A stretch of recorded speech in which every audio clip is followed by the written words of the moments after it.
ನಮಸ್ಕಾರ ರೈತ ಬಾಂಧವರೇ, ನಮ್ಮ ಹೆಸರು ಜಗದೀಶ್ ಅಂತ ಹೇಳಿ.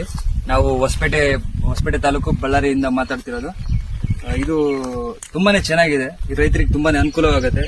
ನಾವು ಈ ಫರ್ಟಿಲೈಸರ್ ಇಡಬೇಕಾದ್ರೆ, ಗೊಬ್ಬರ ಇಡಬೇಕಾದ್ರೆ ನಾವು ಕೈಗಳೆಲ್ಲ ಗಲೀಜಾಗ್ತವೆ, ಹಂಗೆ ಊಟ ಮಾಡ್ತೀವಿ, ಇದರಿಂದ ರೋಗ ಬರುವಂತದ ಚಾನ್ಸಸ್ ಇರುತ್ತೆ.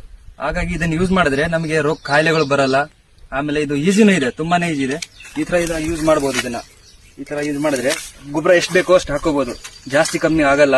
ನಮಗೆ ಎಷ್ಟು ಬೇಕೋ ಇಲ್ಲಿ ಬ್ರೇಕರ್ ಇದೆ, ಈ ಬ್ರೇಕರ್ ಮೂಲಕ ನಮಗೆ ಯಾವ ರೀತಿ ಬೇಕೋ ಆ ರೀತಿ ಹಾಕೋಬಹುದು. ಆಮೇಲೆ ಟ್ಯಾಂಕ್ ಇದೆ, ಟ್ಯಾಂಕ್ ಅಲ್ಲಿ ನಾವು ನಮ್ಮ ಯೂರಿಯಾ ಹಾಕೋಬಹುದು. ಜೊತೆಗೆ ಸ್ಟಾಪ್